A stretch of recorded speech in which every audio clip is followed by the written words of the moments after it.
ভুল চিকিৎসায় রাজধানীর ডক্টর মাহবুবুর রহমান মোল্লা কলেজের এক শিক্ষার্থীর মৃত্যুর অভিযোগের ঘটনার বিচার চেয়ে পুরান ঢাকার ন্যাশনাল মেডিকেল ইনস্টিটিউট হাসপাতালের সামনে বিক্ষোভ করেছেন শিক্ষার্থীরা। এদিকে ন্যাশনাল মেডিকেল ইনস্টিটিউটের চিকিৎসক সহ হাসপাতালটির কর্মচারীরা বলেন, বেলা 2টার পর একদল শিক্ষার্থী কলেজের ভেতরে ঢুকে ভাঙচুর চালিয়েছেন। ভাঙচুর করা হয়েছে কলেজের একটি অ্যাম্বুলেন্স। সাইফুল ইসলাম নামে ডক্টর মাহবুবুর রহমান মোল্লা কলেজের এক শিক্ষার্থী গণমাধ্যমকে বলেন, তাদের কলেজের উচ্চ মাধ্যমিকের শিক্ষার্থী অভিজিৎ হালদার ডেঙ্গুতে আক্রান্ত হয়ে ওই হাসপাতালে ভর্তি হয়। এ সময় ভুল চিকিৎসায় মারা যায় অভিজিৎ। এ ঘটনায় জড়িত ব্যক্তিদের বিচারের দাবিতে গত বৃহস্পতিবার তারা মেডিকেল কলেজটির সামনে বিক্ষোভ করেন। সাইফুল ইসলাম দাবি করেন, ওই দিন পুরান ঢাকার কয়েকটি কলেজের শিক্ষার্থীরা ওদের উপর হামলা চালান। এর প্রতিবাদে আজ তারা ন্যাশনাল মেডিকেলের সামনে বিক্ষোভ শুরু করেন।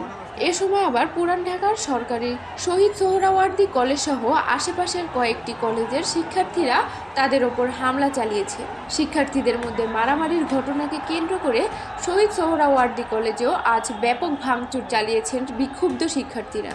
প্রত্যক্ষদর্শীরা বলেন, বেলা 2টার পর এ কলেজের ভেতরে ঢুকে শ্রেণীকক্ষ সহ বিভিন্ন স্থানে ভাঙচুর চালানো হয়েছে।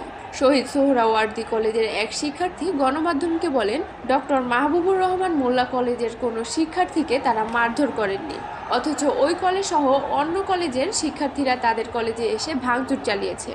শহীদ সোহরাওয়ার্দী কলেজের অধ্যক্ষ কাকলি মুখোপাধ্যায় গণমাধ্যমকে বলেন, আকস্মিক কয়েকশো শিক্ষার্থী এসে কলেজের 17টি বিভাগে হামলা চালিয়েছে। তারা বিভাগগুলোর অফিস কক্ষ থেকে কম্পিউটার লুটপাট ও ভাঙচুর করেছে। এ সময় ঢাকা বিশ্ববিদ্যালয়ে অধিভুক্ত 7 কলেজের প্রথম বর্ষের শিক্ষার্থীদের পরীক্ষা চলছিল। হামলাকারী শিক্ষার্থীরা ওইসব শিক্ষার্থী ও শিক্ষকদের সঙ্গে দুর্ব্যবহার করেছে। এই কলেজে একটি মাইক্রোবাস, একটি প্রাইভেট কার ও 2টি মোটরসাইকেল ভাঙচুর করা হয়েছে বলে জানান অধ্যক্ষ কাকলি মুখোপাধ্যায়। সুরাই আক্তার সুমাইয়া, অবর্ণিত সংবাদ, ঢাকা।